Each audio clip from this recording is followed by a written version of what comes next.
bo día, un saúdo para todos os que nos estades escoitando, especialmente para aqueles que nos estades escoitando dende Radio Filispín. Hoxe, como vedes, non estou no estudo, pero temos unha conversa realmente interesante con Carmen Baliña e vamos falar das tolas que non o eran, un libro que espero que todos vós teñades nas vosas casas e os que non estou seguro de que unha vez que rematemos esta conversa vades ter que ir ás vosas librerías para facervos con el. Un saúdo, Carmen, antes que nada. Alane.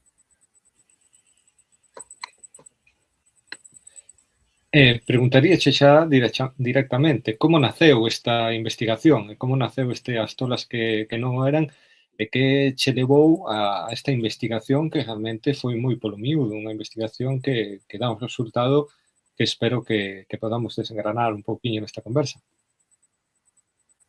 Bueno, pois foi unha investigación que eu comecei realmente no ano 2021, a raíz de que tiven coñecemento de que estaba disponible o material do arquivo de Conxo na Cidade da Cultura, en Santiago, porque eu levaba xa anos traballando o tema da memoria das mulleres, particularmente das mulleres anónimas en Galicia. Entón, parecíame como moi potente esa posibilidade de acceder a unha documentación que falaba non só de mulleres anónimas, non só de mulleres rurais, senón, sobre todo, pois, de mulleres tolas e, polo tanto, mulleres dobremente esquecidas, non? Por todas esas características. Entón, parecíame algo superpotente, moi valioso para a recuperación tamén da memoria histórica, particularmente aquí en Galicia. Foi así como comezou a investigación, que ao final derivou nese libro das tolas que non o eran. Penso que unha vez que no libro podes ver que unha vez que empezas a debullar nesas cartas, nesos expedientes, tamén chegas a ver que non todas as mulleres que estaban internadas eran mulleres enfermas ou mulleres que tiñan, digamos, unha doenza, senón que moitas desas eran castigadas por motivos morais ou de xénero. Existía unha casuística que atravesa este libro tamén. Sí, totalmente. Bueno, eu creo que esa é unha das conclusións ou das descobertas, digamos, máis dramáticas, non? E ao mesmo tempo máis impactantes do libro. De aí tamén o seu título, non? Porque, efectivamente, como ben dís, había moitas mulleres que non tiñan ningún diagnóstico claro de loucura, de tolemia, senón que eran mulleres que o que tiñan en común, basicamente, era ser rebeldes ou rachar, digámoslo así, coas normas de comportamento ou cos roles de xénero do seu momento, non? Entón, realmente, pois, Conxo acabou sendo unha especie de espazo no que introducir a todas esas mulleres que non tiñan cabida na sociedade galega da época, non? E digamos que aí entran dende nais solteiras, ata alcohólicas, ata rapazas que tiñan relacións con homes antes do matrimonio, e digamos que sí, que o elemento en común é un pouco esa rebeldía ou esa ruptura co que se consideraba aceptable nese momento, non? E, bueno, nese contexto hai que entender tamén Conxo non como un espazo de curación, senón máis ben como un espacio no que pechalas e no que vixialas, basicamente. Que de sanación, como podemos entender a día de hoxe. Sí, creo que se perdeu. Sí. E quería preguntarche tamén, en Conxo funcionou durante décadas realmente como ese mecanismo de control social e non sei que papel xogaron a Igrexa e a psiquiatría nese proceso. Non sei se Bueno, claro, podes Carmen. sí, Conxo é un caso moi peculiar, porque realmente era o único psiquiátrico, ou foi durante anos o único psiquiátrico español propiedade directa da Igrexa, non? Da poderosa Igrexa de Santiago de Compostela, co cal aí pois temos esa componente de control que exercía a propia religión, non? É dicir, xa non van só ser mulleres rexeitadas pola sociedade, senón que ademais van sen impoñer pois unha serie de comportamentos, unha serie de normas religiosas e obviamente está a sanción social do catolicismo, por exemplo, en todos os temas vinculados á sexualidade, non? Eso, digamos, que engade unha capa aínda máis de discriminación ás mulleres que remataban ali. Despois, respecto á psiquiatría, hoxe en día seguramente tendemos a pensar na psiquiatría, como en xeral en toda a medicina, como en algo obxectivo, algo baseado pois nunha serie de datos cuantitativos, non? Non pensamos en que a ciencia tamén está vinculada á súa época. No caso da psiquiatría, isto é moi claro, cando nace ou cando se consolida a psiquiatría no século XIX, non vai ser algo, digámoslo así, aséptico ou neutral, senón que o contrario, vai ser un elemento de control moi importante, elemento de control desas novas mulleres que xa no século XIX pois empezan a reclamar certos dereitos ou empezan un pouco a rebelarse contra o papel de meras amas de casa ou de simples amas de casa e simples nais e queren buscar outros obxectivos e outros horizontes, non? Por iso, eu tamén digo no libro que a psiquiatría se aliou ca igrexa que controlaba Conxo, pero tamén se aliou co propio Estado español no século XIX para controlar a eses novos modelos de muller que poderían resultar perigosos para o concepto tradicional do que debería ser unha boa muller, non? Entón, tamén o libro pois invita xustamente a revisitar esa idea da ciencia como algo neutral e a decatarnos de como a loucura tamén se construe en relación coas circunstancias históricas de cada época, non? Nese senso, podemos falar de que hai unha liña que atravesa todo o libro e atravesa tamén esa historia de Conxo que é a da represión patriarcal, a represión e a forma de encerrar todas aquelas voces que saían do intento de clausurar a muller nunhas condicións realmente moi pequenas. Temos que pensar, tamén o digo no libro, non? Que de ter nacido nese momento, gran parte das persoas das mulleres que estamos lendo ese libro, poderíamos tamén ter rematado en Conxo, porque formaríamos parte pois do grupo maioritario de internas de Conxo, que eran mulleres procedentes do rural galego, mulleres na súa gran maioría analfabetas, polo tanto, con pouca posibilidade de defensa legal dentro dos xa das estreitas marxes, non, que as mulleres tiñan nese momento, mulleres, polo tanto, nunha situación de desprotección bastante clara, non? Se a todo iso, que ten tamén unha componente de clase moi clara, lle sumas o feito de que tes certos comportamentos ligados, como antes dicía, a rebeldía ou comportamentos que se poden percibir de maneira incómoda pola sociedade, entendendo por sociedade tanto a veciñanza como o núcleo máis cercano, que serían as familias, non? Pois aí, digamos, que tes un pouco por así decirlo, o ámbito perfecto para poder ter rematado ali.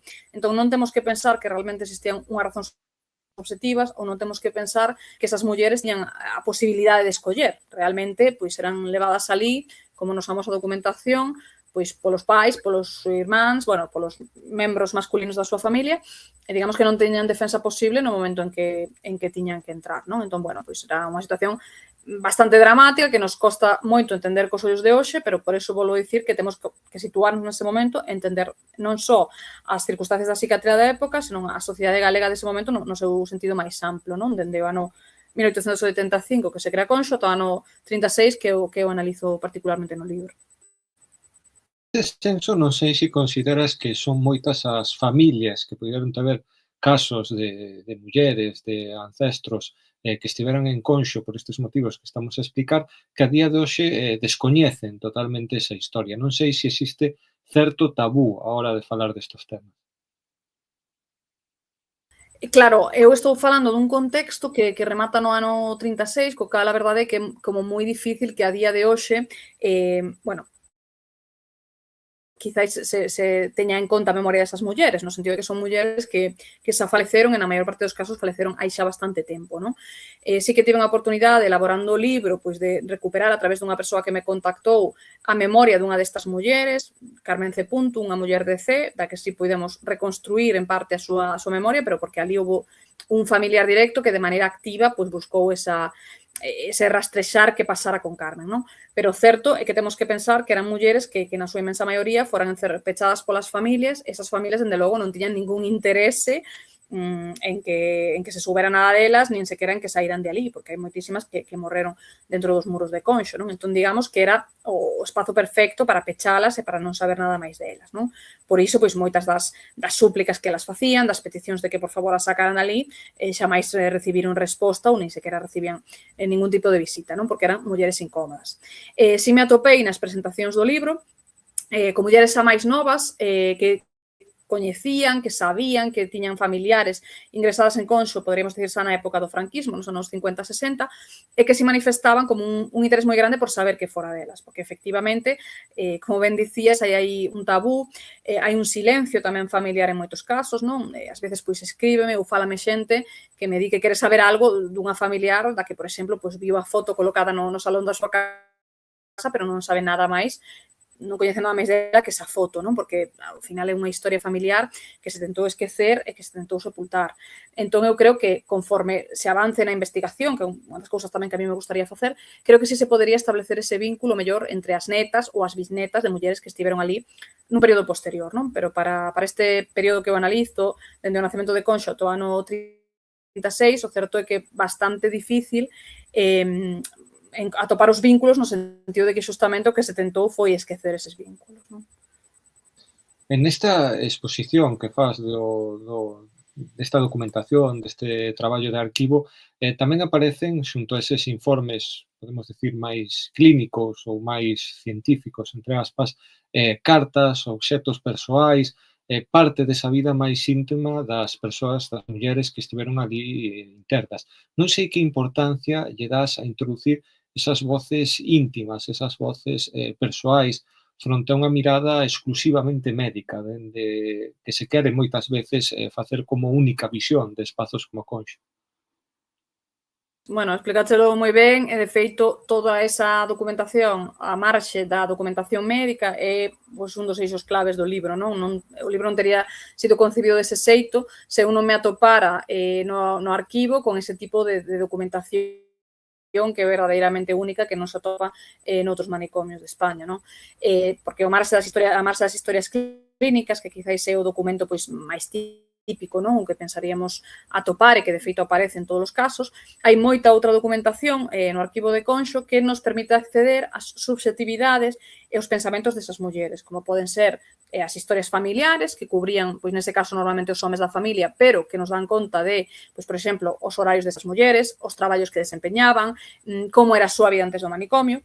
Ademais diso, temos que sumar os cuestionarios de ingreso, nos que elas respondían a cuestións que en algúns casos eran puramente de orientación xeográfica, pero que noutros casos tamén introducían a subxetividade, porque, por exemplo, se lles preguntaba pois que votaban de menos ou como se sentían nese momento. Entón, elas pois aí comenzaban a falar de, bueno, do que padecían ou do que sofrían no momento en que chegaban a Conxo. E despois, quizáis a documentación máis valiosa é a correspondencia, que de feito en Conxo é moi, moi abundante. Tamén parece paradóxico a primeira vista, non? Porque a maior parte destas mulleres eran analfabetas e, sen embargo, atopaban a outras que escribían por elas, o cal tamén nos fala pois, dunha rede de mulleres e dunha rede de solidariedade e tamén da resistencia das que, aínda estando ali dentro, buscaban a maneira de facer chegar a súa voz. Esa correspondencia é absolutamente clave para entender como eran as dinámicas dentro do manicomio, porque nos falan tamén un pouco do funcionamento de Conxo, falannos de situacións de violencia que elas vivían, e tamén nos falan moito pois, do desexo de sair, por suposto, en ocasións tamén pois, da desesperación de levar ali décadas e décadas sen saber nada das familias. Hai reproches, quero dicir, hai como cuestións moi variadas que cubren un pouco pois toda a psicoloxía e toda a vivencia que podes experimentar estando dentro do manicomio. Eu cría que esa documentación tiña que ser subliñada dentro do libro, justamente porque a historia das mulleres do rural, a historia das mulleres humildes e analfabetas nunca forma parte dos libros, non é o que nos ensinan, non? Entón, bueno, cría que tamén era un exercicio de xustiza histórica, por así decirlo, traelas á actualidade e contar unha parte da historia que de outro xeito sería moi difícil rastrexar, justamente porque estamos falando dunha parte da sociedade que era maioritariamente analfabeta e que non puido escribir a súa propia historia. Entón, sen esa documentación, pois as tolas que non o eran non podería ter existido, creo. En ese senso, sí que existe sempre unha especie de silencio documental que tamén é violencia moitas veces contra as mulleres do rural, contra a clase traballadora, contra toda esa parte da historia que non interesa ou se intenta totalmente silenciar. Non sei como foi ese traballo, se existiron moitas lagoas, foi farragoso, se realmente neste caso atopaches con, como estás a decir, máis información que fixo máis doado o traballo. Non sei se nos podes explicar un pouquiño ese punto de dar luz a esa parte máis oscurecida, non oscura, sino oscurecida. Sí. Bueno, a verdade, a nivel de consulta da documentación, o certo é que dende o persoal do Arquivo da Cidade da Cultura eu sempre lles agradecín a súa disponibilidade para acceder a esa documentación. É un arquivo que sí se pode consultar sen ningún tipo de problema. En ese sentido, pois sí somos moi afortunadas aquí en Galicia, porque eu sei que hai outras partes, por exemplo, en Euskadi, onde é moito máis complicado acceder a esa documentación psiquiátrica. Neste caso, sí é posible facelo. Eu diría que o máis difícil foi, por así dicilo, peneirar entre toda a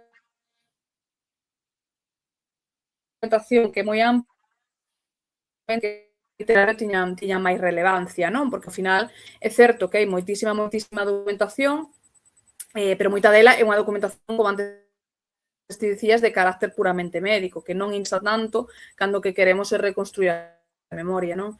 Se queremos reconstruir a memoria das mulleres, temos que optar por ese outro tipo de documentación, máis ligada á correspondencia, máis ligada aos obxectos persoais, máis ligada a entresacar, digamos, de entre todas esas testemunhas aquilo que nos interesa máis a nivel persoal. Entón, eu diría que para darlle a forma definitiva ao libro, que nun principio ia ser un libro máis académico, o máis complicado foi ver como se podía estructurar de maneira que acabase sendo o que foi, que é un libro, eu creo que máis ligado sobre todo a memoria e a testemunha persoal, non? Por iso os capítulos pois non seguen unha orde cronolóxica, nin seguen unha orde de máis académica, poderíamos decir, senón que se centra moito pois en diferentes tipoloxías de mulleres que ali entraron, non? Pola mesma razón, tamén todos os capítulos comezan ben con algún tipo de poema, pero en xeral con frases do cancioneiro popular galego, como unha maneira tamén de achegarnos a esa memoria esquecida. Bueno, eu diría que esa foi a parte máis complicada, como de darlle unha coherencia ao libro sen caer no puramente académico, senón buscando máis a conexión persoal cas historias das mulleres. E tamén seleccionar, de entre os máis de 400 expedientes que eu consultei, seleccionar ao final son uns, creo que non chegan a 60 casos, que son os que verdadeiramente teñen máis relevancia a nivel literario tamén, non? Que era unha das cousas que a mí me preocupaba, que aínda traballando, por suposto, dende a non ficción, porque é un ensaio baseado totalmente na realidade, era, por suposto, importante tamén que a lectura chegase ao público que está facendo esa lectura, non? En este senso, neses expedientes aparecen continuamente decisións tomadas por pais, maridos ou incluso autoridades locais. Decisións que, tal e como falábamos antes, funcionaron un pouco como unha forma, digamos, de neutralizar situacións incómodas nas mulleres que tiñan en fronte, que era esa rebeldía, esa sexualidade libre, esa pobreza, ou mesmo simplemente a desobediencia a unha orde ou ter unha herdanza que era apetecible para outras persoas. Isto funcionaba realmente dun xeito, por decirlo así, tan doado, era tan sinxelo arrastrar unha muller ata Conxo por algunha destas causas. Pois o que nos demostra a documentación é que, lamentablemente, si era bastante fácil leválas alí.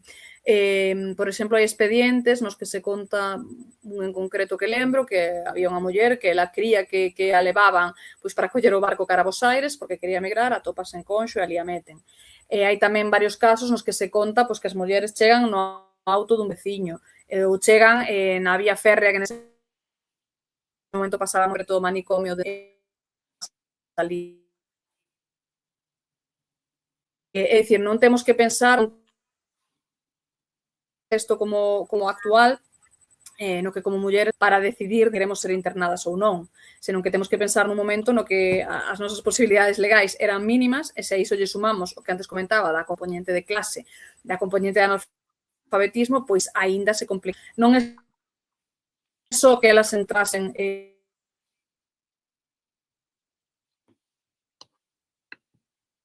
Cortas un pouquiño. entón, bueno, eso digamos que engadía un dobre drama. Non sei se me estás escoitando ben.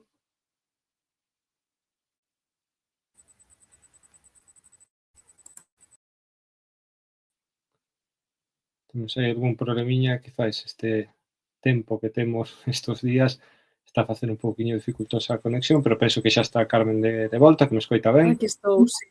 Sí, nada. Sí. Eliximos un día tan apetecible con tan bo tempo que a conexión é totalmente estable. O rural para a tamén, conexión ás veces tamén o que ten. Sí. Tamén daría que falar, como nos teñen no rural con este tipo de conexión. Sí. Queríache comentar tamén que Sí. estás falando continuamente dese componente de clase que tamén atravesa todo o libro, falamos de mulleres, tal e como ti estás a decir, do rural, analfabetas, pero tamén de mulleres cunha clase social, digamos, máis acomodada ou incluso unha clase social que podía ser pertenza á burguesía e que, sin embargo, se ven arrastradas a Conxo. Pero non sei se ese componente de clase, unha vez dentro, influía a hora de poder sair ou de ver unha, digamos, unha xanela de cara a poder voltar á realidade, de voltar a fora de Conxo. sí que hai algún caso, sobre todo cando nos movemos a máis cara a inicios do século XX, no? Que aparecen mulleres que efectivamente pertencerían ao que poderíamos considerar hoxe en día unha clase media ou, sí, unha burguesía nese momento, pero digamos que entran por razóns un pouco diferentes, non? Fundamentalmente porque rachan con esa idea tan pechada, non? Da muller burguesa, porque se comportan en público dun xeito inaceptable ou exagerado, non? Podría ser unha das causas, ou noutros casos, pois porque teñen relacións con homes antes do matrimonio, que tamén era conceptualizado como algo básico, non? Dentro da burguesía. O que é certo é que son casos minoritarios, porque obviamente cando as familias tiñan a posibilidade de enviar as súas fillas a un manicomio que non fose Conxo, pois optaban por esa opción, non? Levábanas ou ben a algún tipo de sanatorio privado ou ben levábanas fora de Galicia, a outros dos manicomios que existían en España. Digamos que Conxo, no caso de que foras unha muller pobre, era a única opción que tiñas, no caso de que a túa familia fora un pouquiño máis acomodada, pois normalmente intentabas evitar esa opción. Cando si entraban algunhas das mulleres de clase media, normalmente facíano como pensionistas ou pensionadas, eran os dous nomes que se lle daban, as mulleres que si pagaban, bueno, as familias pagaban unha pequena cantidade, pequena ou maior, segundo os casos, por elas, non? Fronte á inmensa maioría das outras mulleres, digámoslo así, máis humildes, que entraban a través das beneficencias provinciais. O feito de que houbera mulleres con familias que si pagaban por entrar en Conxo, pois evidentemente dáballes certos privilexios dentro dese ámbito, como habitacións máis amplas, como un menú, digámoslo, máis coidado, pero noutros aspectos non había tanta diferencia, no sentido, por exemplo, de que a masificación de Conxo pois aplicábase para os dous casos, nos espazos en común, a ausencia casi total de tratamentos tamén se repetía, pero sí que é certo que, bueno, se ti entrabas pagando, pois o máis lóxico era que tamén saíras antes, porque supoñía un custo para as túas familias, non? E por iso tamén que eu digo no libro que na loucura, como en todo, tamén hai clases, e de feito en Conxo sí que as había. E non sei cal era o papel tamén das familias unha vez que se producía ese ingreso. Non sei se había un pouco de todo, se o abandono era o eixo principal unha vez se tiña ingresado a muller. Como nos poderías describir ese trato á familia? En liñas xerais, na maior parte dos casos, era un trato tendente, si, ao abandono, non só ao abandono, senón ao esquecemento máis directo, non? É por iso que nas correspondencias se repite moitísimo esa idea de, por favor, sacádeme de aquí, non sei nada de vos, contádeme que está pasando fora, non? Bueno, temos que imaginarnos como a dureza desa situación de que de repente remates un espazo no que non queres estar e ademais non saibas nada do que está sucedendo fora, en ocasións mesmo morrendo ali dentro, non? Despois de décadas de internamento, non? Digamos que Conxo foi a solución, podríamos decir casi que fácil, cando había, como antes comentabas, situacións, por exemplo, de herdanzas, de irmáns nos que no momento en que falecen os pais e quedan a cargo dunha irmá solteira, pois que desexan desfacerse dela para non ter que cuidala na vellez ou para, pois justamente non ter que repartir esa herdanza, non? Entón, verdadeiramente, salvo casos moi puntuais nos que sí que houve un seguimento e unha vontade de sacar as mulleres de ali, por desgracia as familias, no caso de Conxo, xogaron un papel bastante negativo a hora de buscar o seu benestar. Ao contrario, o que pretendían era encerralas ali, pois pechalas ali canto máis tempo posible, non? Digamos, ese mandato contra a sexualidade da muller, ese mandato contra a imposibilidade de que unha muller poida ser dona dos seus cartos, dos seus recursos, pero existe tamén outro eixo central no libro que é a maternidade. Tamén existe unha forma moi concreta de impoñer a maternidade ás mulleres e cando algunha se sai un pouquiño desa norma ou mesmo simplemente sufre unha depresión posparto, tamén é ingresada, tamén é candidata para que a ingresen máis que ser ingresada en Conxo. Non sei se isto é un dos puntos especialmente dolorosos deste libro. Sí, de feito, o tema da maternidade articula varios dos capítulos, non? Dende o de aqueles fillos que nos tolearon, que fai referencia xustamente o que nese momento se denominaba locura puerperal ou psicose puerperal, que sería efectivamente unha depresión posparto, pasando por outro capítulo que o de sabes que tes un fillo e nin o apelido lle ves dar, que fai referencia pois ás nais solteiras, non? Que efectivamente pois eran conceptualizadas dunha maneira moi negativa por parte da Igrexa Católica, e, polo tanto, tamén ás veces podían rematar ali, que estamos falando dun momento, este período de 1875 a 1936, un período de maternidade obrigada, no que unha das funcións claves das mulleres era justamente o o ter fillos e ademais ter fillos nunhas condicións moi específicas. Se non os tiñas ou se os tiñas fora deses marcos, pois eso obviamente ia che supoñer un problema bastante grave. Outra cuestión que tamén aparece nos expedientes en relación cos fillos e fillas, aínda que non se chega a aclarar, é que pasou con aqueles bebés que naceron dentro de Conxo, porque temos constancia de que houve mulleres que deron a luz dentro do manicomio e, sen embargo, non sabemos que sucedeu a continuación con eses pequenos e pequenas que naceron ali dentro. É outro dos silencios que aparece.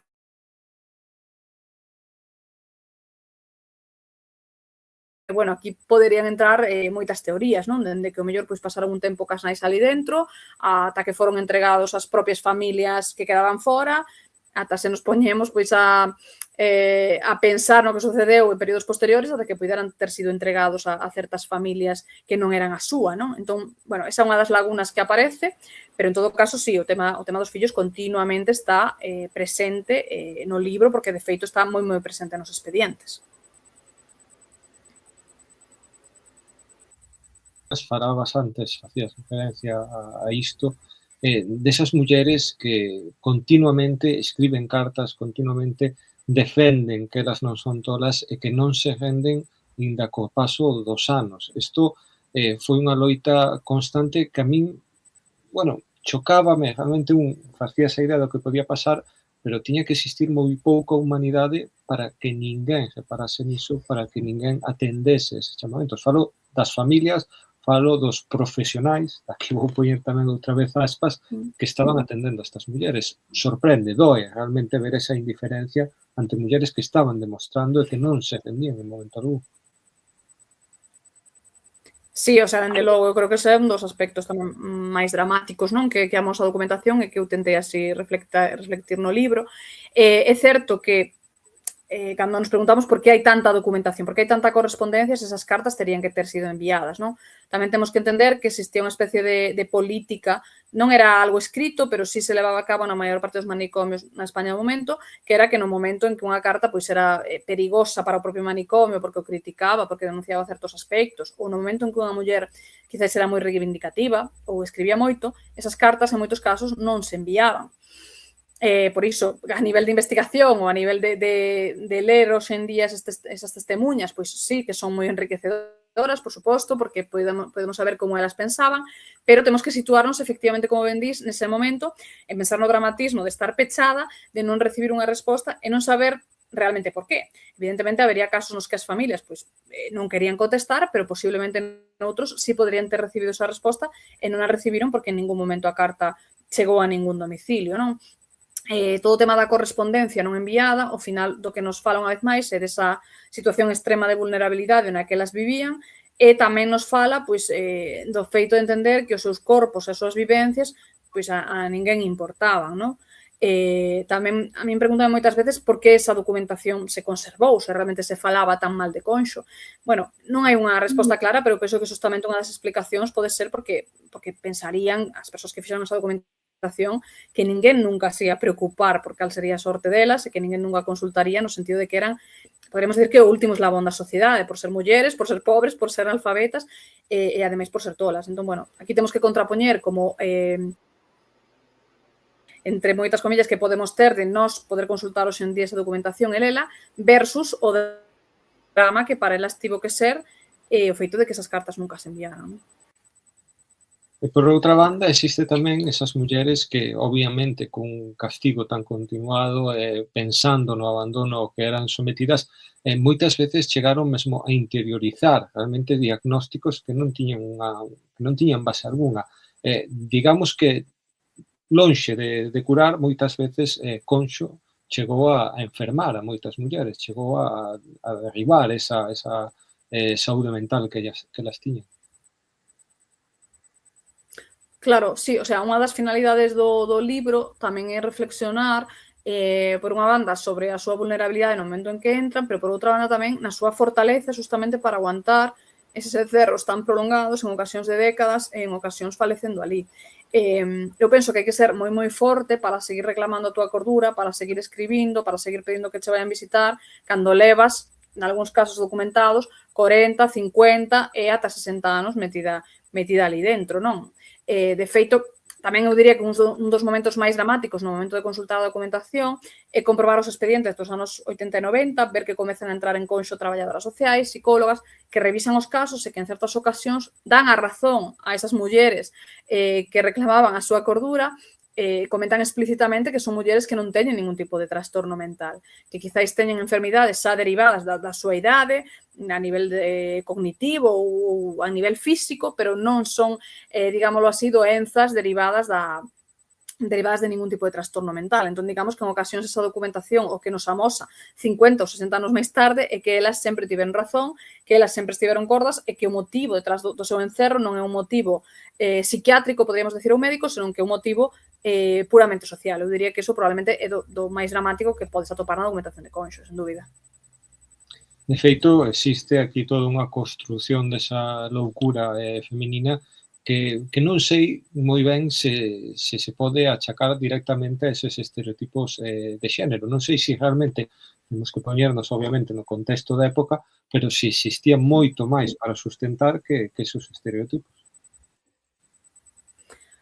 Pois probablemente non, porque efectivamente hai documentos nos que non hai ningún tipo de diagnóstico. Xa non é que se intente aproximar un diagnóstico ou que se intente suxerir, senón que non hai nin a necesidade nin tan sequera de mencionar ningún tipo de enfermidade. Expedientes nos que ti podes ler absolutamente toda a trayectoria desa muller e o único que se fai referencia son a comportamentos puramente ligados ao social, pois que tentaba escapar da casa, que se levaba mal cos pais, que reclamaba pois unha herdanza, por exemplo, ou que quería marchar lonxe, que quería migrar, por exemplo, o caso que antes comentaba, non?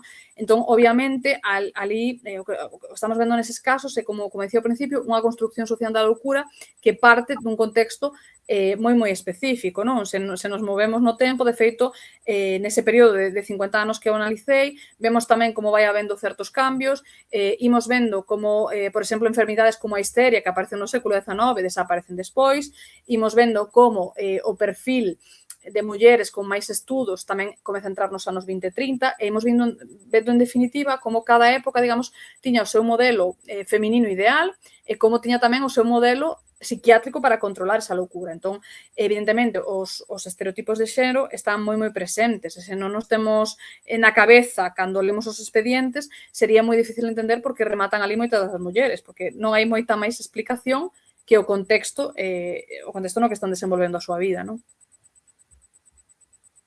A psiquiatría actual fixo, digamos, unha revisión crítica desta herdanza que lle chega, desta época na que existiron moitas disfuncións. Obviamente, afortunadamente, sí que existiu unha evolución, pero non sei se veo acompañada desa reflexión crítica, de mirar ao pasado e non sei se pedir disculpas ou polo menos recoñecer todos estes erros que afectaron a persoas con nome, con familias e con vidas. Bueno, realmente o que vemos nos expedientes cando se revisan, como decía, a finais do século XX, son fundamentalmente, pois, como dicilo, reflexións dende o persoal, non é unha reflexión dende o colectivo, senón que é unha reflexión que fai a psicóloga, a traballadora social, que nese momento en concreto revisa ese expediente, que dá, pois, obviamente espantada polo que lee, e fai esa reflexión dende o punto de vista de dicir, bueno, que ese diagnóstico foi completamente errado, non? Por suposto, habería que buscar tamén unha desculpa que vaya máis ao lado do particular, porque, como eu tamén digo no libro, ao final, en moitos casos, foron vidas perdidas, mulleres que non tiveron a oportunidade de desenvolver unha existencia máis aló dos muros do manicomio, e tamén, justamente, a decisión de darlles nome na obra, de citalas co seu nome, de poñer a primeira inicial do seu apelido, pero sobre todo de citalas co seu nome, vai tamén nesa liña de tentar recuperar na medida do posible a súa dignidade e a súa individualidade, sobre todo, que é algo que se lles negou absolutamente no momento en que cruzaron os muros de Conxo, non? Digamos que ali pois eran un número, eran un caso e non tiñan nome e apelidos, non? A min parecíame moi importante fronte, quizáis, a outro tipo de narrativas que, como antes dicía, se basean máis no académico e citan o número de expediente simplemente. A min parecíame moi importante recuperar os seus nomes e recuperar tamén en cada caso certos aspectos da súa vida que nos podían aproximar a elas, non? Dende as cousas que lles gustaban facer ata cal era o seu núcleo familiar antes de entrar en Conxo, ata pois como reclamaban a súa cordura ou como tentaban seguir mantendo a súa dignidade ali dentro, non? Eu penso que eses pequenos detalles son os que marcan a diferencia, sobre todo os que nos permiten aproximarnos en maior medida a todas elas e, como digo, restaurarlles esa individualidade que o encerro psiquiátrico tentou arrebatarlles.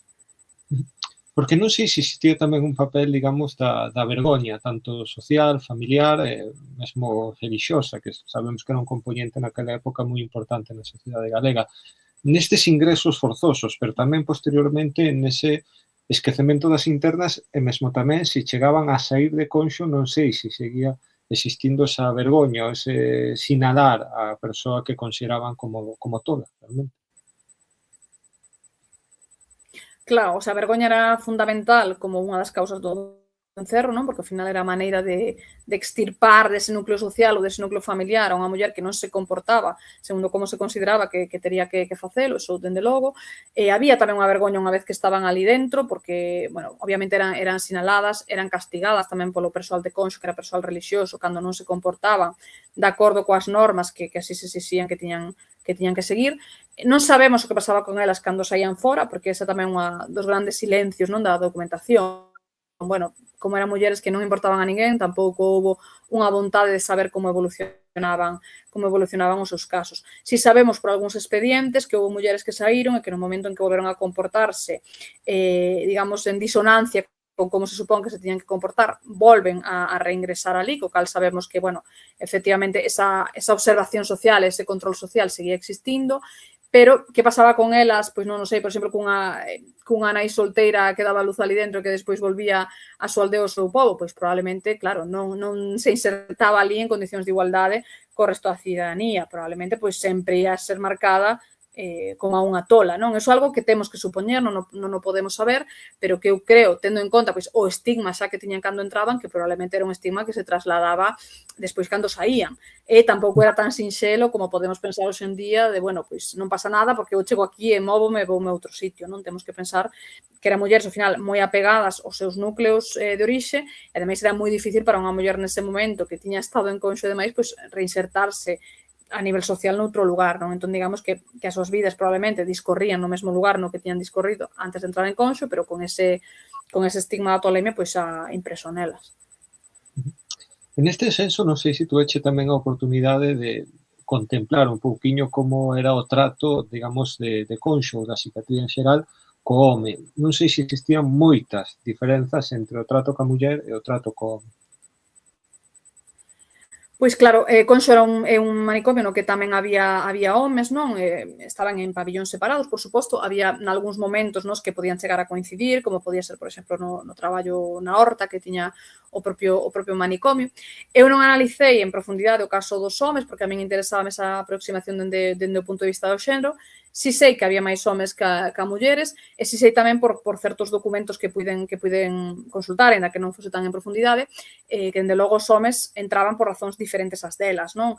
Fundamentalmente por motivos, nese caso, que si eran psiquiátricos en moitos dos expedientes, e noutros casos porque, digamos, que o seu comportamento podía supoñer pois un desafío contra a orde social. Pensamos, por exemplo, nun home alcohólico pois que provoca pelexas ou que provoca liortas, non? Pois podía ser unha das causas polas que un home entraba en Conxo.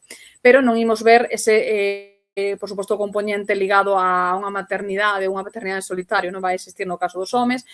Todo o componente tamén dunha sexualidade fora do matrimonio non era un elemento de sanción social no caso dos varóns. E, polo tanto, digamos que se nos fixamos nas mulleres, elas tiñan como máis casuísticas que poderían facer que rematasen en Conxo. No caso deles, pois digamos que estaba bastante máis restringido o motivo polo que podían rematar ali. En ese sentido, pois obviamente as diferencias de xénero están moi marcadas, non? E tamén nos falan pois da constitución da sociedade galega da época e do que se consideraba aceptable para cada xénero, non? E non sei tamén, antes falabas de que se chegaron algúns lectores a ti para comentar historias ou mesmo para reflexionar sobre familiares dos que non coñecían realmente a súa historia. Non sei cales son as reaccións máis típicas que estás a topar de volta por parte dos lectores. Pois o que constato por unha banda é como un interese moi grande polo tema xa de entrada, non? Mesmo que non teñan lido o libro, é como que esa Conxo eu creo que forma parte do imaxinario da maior parte dos galegos e galegas, mesmo das xeracións máis novas, quizáis non tanto, pero tamén esa frase como de estas fatal, estas tola vas rematar en Conxo, creo que segue como resoando en moitos de nós, eso por unha banda. Despois tamén, outra das reaccións máis repetidas, pero creo que é lóxico o ler esa documentación, pois é o horror e o espanto de saber que eso estaba pasando no noso contexto máis próximo. Bueno, non sei, eu vivo a 1 hora de Santiago, non? Ao final é unha cidade como que creo que en toda Galicia tamén a temos como referencia, que non queda moi lonxe de ningunha parte de Galicia, e que ao final estamos falando dun manicomio que reunía ali a todas as tolas e tolos de Galicia e de León, co cal, pois, durante moitísimos anos foi unha referencia ineludible cando falábamos da loucura, non? Outra tamén das reaccións máis habituais eu creo que é a de sorpresa, no sentido de ver, bueno, ata que punto podía chegar esa marginalidade, ata que punto podía chegar esa violencia, e, como digo, pensar que iso pasaba non lonxe de nós, senón aquí no noso contexto, non? Porque quizáis estamos máis acostumadas, se nos interesa o tema, a ler biografías ou a ler ensaios sobre outros contextos, nin sequera dentro de España, senón fora de España, non? Pero a chegarnos ao final a algo que sucedeu aquí tan preto e que non se investigou, ou que aínda non se investigou, eu creo que provoca sobre todo esa sorpresa, tamén esa reflexión. Creo que o libro tamén suscitou moito a reflexión acerca de, bueno, é que nós poderíamos ter sido eles de ter nacido nese momento, non? Tamén aspiro, e creo que en boa medida si se conseguiu, a que o libro tamén nos sirva para reflexionar sobre un capítulo da nosa historia relativamente recente, moi descoñecido, nos leve a pensar un pouco sobre todo sobre como se combinan eses eixos que antes dicía, pois de clase, de orixe rural, de analfabetismo, para crear unha vulnerabilidade moi, moi grande, non? Non estamos falando, ao final, dunha historia que nos quede lonxe, senón que é a historia das nosas avoas e bisaboas. Entón, creo que tamén por iso o libro conectou moito coas persoas que o len, porque é algo como moi próximo, non? Non sei tamén se existe esa posibilidade de tecer certos pontes cos debates actuais acerca da saúde mental e tamén a chega da vulneración de dereitos ou da situación mesmo actualmente en Conxo. Non sei se algo que ti viche que tamén eses pontes son realmente fáciles de doados de empezar a construir. Sí, de feito, a raíz do libro tamén eu puiden traballar como estes contidos de psiquiatría, de control social feminino, por exemplo, en centros de secundaria, e unha das reflexións que sempre facemos é, bueno, como as mulleres hoxe en día tamén, ou a locura feminina tamén se crea ou se conceptualiza en base a parámetros diferentes aos dos homes, non? É como o control social cara ás mulleres non é que hoxe en día se faga como se facía neses tempos, pero tamén se sigue facendo. Pois non sei, lévanos moito a reflexión sobre as redes sociais, sobre como se conceptualiza o corpo feminino, sobre como se castiga de diferente maneira unha rapaza que ten relacións con homes fronte a un rapaz que ten relacións con moitas mulleres, non? Ese tipo de cuestións eu penso que tamén nos levan pois á actualidade. Por suposto, tamén implica o libro unha reflexión sobre os condicionantes que rodean a enfermidade mental, sobre como non se pode entender a enfermidade mental descontextualizada como algo que xurde da nada, senón que está moi en contacto cos nosos contextos específicos, non? Bueno, nun momento no que se fala moito, efectivamente, de saúde mental, penso que tamén pois traza esa liña temporal que nos fala de como hai cousas que cambiaron, pero de como tamén hai outras que se manteñen, non? Entón, pois, obviamente, é algo que forma parte do debate actual, sen dúbida. Para rematar xa unha pregunta que quizáis non é moi doada, pero que eu penso que todos aqueles que escribides un libro co paso do tempo acabades reflexionando sobre ela, que non sei que pensas que podrían sacar deste libro esas mulleres encerradas en Conxo se a día de hoxe foran quen de ler estas historias, foran quen de ver a súa experiencia, digamos, dende as túas páxinas. E non sei tamén si ti, unha vez xa rematada a obra, podendo explicala tamén neses centros escolares, tendo o trato con familiares ou mesmo con xente que se interesa polo libro, che queda algo máis que engadir, algunha reflexión que co paso do tempo foi gañando peso nesta obra.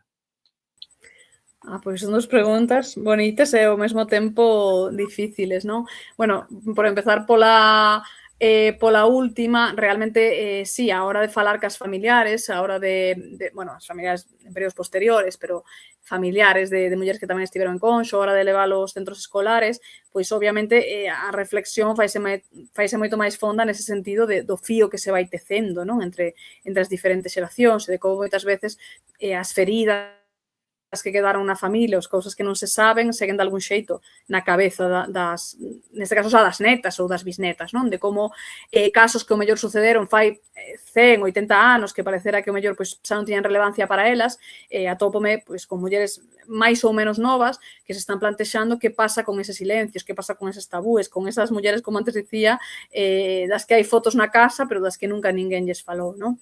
Eu penso que ese poder da memoria, ese poder da transmisión e da reflexión sobre que pasou cos que estiveron antes ca nós, pois é un dos puntos máis potentes do libro, non? E non agardaba eu que tivera a repercusión por ese lado, non? Eu pensaba que quizás pois quedaría máis nun libro ligado, sí, a historia, pero non tanto en traelo a actualidade, sobre todo en facer a reflexión ou sobre, bueno, temos que buscar tamén as historias da nosa propia familia, non? Eso creo que é algo super potente.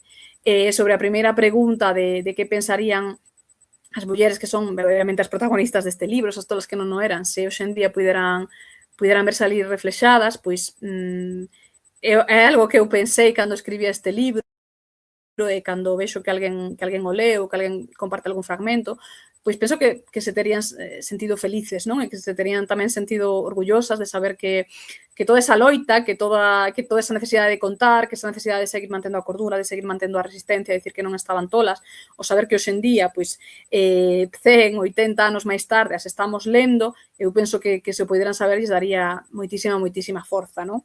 Eu non sei se hai algo por aí que permite que se poida reconstruir esa memoria ou que permite que de algún xeito chegue a unha xeración moi anterior ao que pasou, non sei se existe ou non, eso xa queda no ámbito xa máis, podríamos dir, case do sobrenatural, pero en todo caso penso que se o poderan ter sabido, pois sería reconfortante para elas, non? E penso tamén que independentemente diso, aínda que non podamos cambiar a sorte delas, porque por desgracia as mulleres xa faleceron, si é un exercicio de xustiza histórica o pensar sobre o que pasou, mirar a loucura con uns ollos máis desde a empatía e dende a humanidade, non? Que foi algo que a elas se lles negou. Totalmente. Eu estou convencido de que moitas desas cartas que elas estaban a escribir, moitos desos berros que lanzaban, aínda que parecía que non escoitaba nadie, pois ninguén, pois sí que chegan realmente e están nestas páxinas deste As tolas que non eran, que teceu pontes tamén entre moitos dos que tivemos historias familiares ou próximas que sabemos que moitas veces se confundiu unha muller forte, unha muller rebelde, unha muller do rural que non quería calar ante toda esa injustiza e se lles aplicou ese San Benito, digamos, de tolas. Non sei se Miguel ten algunha pregunta, algún comentario no chat. Pois non teño ninguna pregunta, ningún comentario no chat, pero eu sí que teño unha pregunta para Carme. E é unha pregunta xa non tanto relacionada co libro das tolas que non eran, que é unha maravilla de libro e recomendo moitísimo a quen non o lera, porque realmente é un libro tremendamente dramático, tremendamente significativo do que foi e do que é a nosa sociedade, senón que eu a Carmen agora quería preguntarlle polo seu outro libro, por esa Illa de Sangue, da Illa de San Simón. Carmen, que nos podes contar de él? Creo que dentro dos teus intereses están aquelas persoas sufridoras, aquelas persoas marxinadas, aquelas persoas que están sufrindo o que sufriron nun momento determinado unhas situacións tremendas e moi humanas e que ti te dedicas, sexa polo ensayo ou sexa pola ficción a retratar, non? Que nos podes contar desa Illa de Sangue? Sí, bueno, Illa de Sangue realmente é a miña primeira novela, porque eu ata o momento tiña escrito máis relato curto, sobre todo textos curtos, recibiu o premio narrativa breve Repsol o ano pasado. É un libro que efectivamente retoma ou pon sobre a mesa moitas das cuestións que a mí me preocupan a nivel investigador e inevitablemente tamén se aparecen na miña escrita de ficción, non? Como é pois o tema da memoria histórica, como é o tema das mulleres ou dos fíos que se tecen entre as mulleres dunha mesma familia ao longo de diferentes xeracións. Un libro que ao final parte dun caso que está máis ligado o misterio nun principio, non? Pero que digamos que ese misterio nos serve xustamente para afondar en como, bueno, o que sucedeu na nosa familia antes de nós tamén nos sigue condicionando ata día de hoxe. O feito tamén de que se sea un libro pois ambientado na illa de San Simón permite que se teza moi ben todas esas ideas alrededor da memoria histórica e da represión que ali se viviu, non? No sentido de que San Simón non é no libro únicamente un espazo xeográfico, senón que é tamén un espazo para a memoria, sen dúbida. Sí. Pois, pola miña parte máis nada. Moitas grazas e despedimos, non, Dani? Nada, agradecerle moito a Carmen que estivese hoxe con nós aquí e tamén decirle a toda a xente, bueno, eu espero que a maioría xa lera este libro e senón que se acheguen porque realmente é unha investigación moi necesaria cunha pluma e realmente cunha voz tamén moi particular, dá gusto poder ler este libro, telo nas mans, o sea que nada, agradecerche que dedicaras este tempo a estar aquí con nós. Moitísimas grazas a vos. Aperta forte. Pois nada, despedímonos por hoxe, esperamos que sigades aquí connosco e Carmen tamén sabe que esta é a súa casa xa. Aperta. Aperta.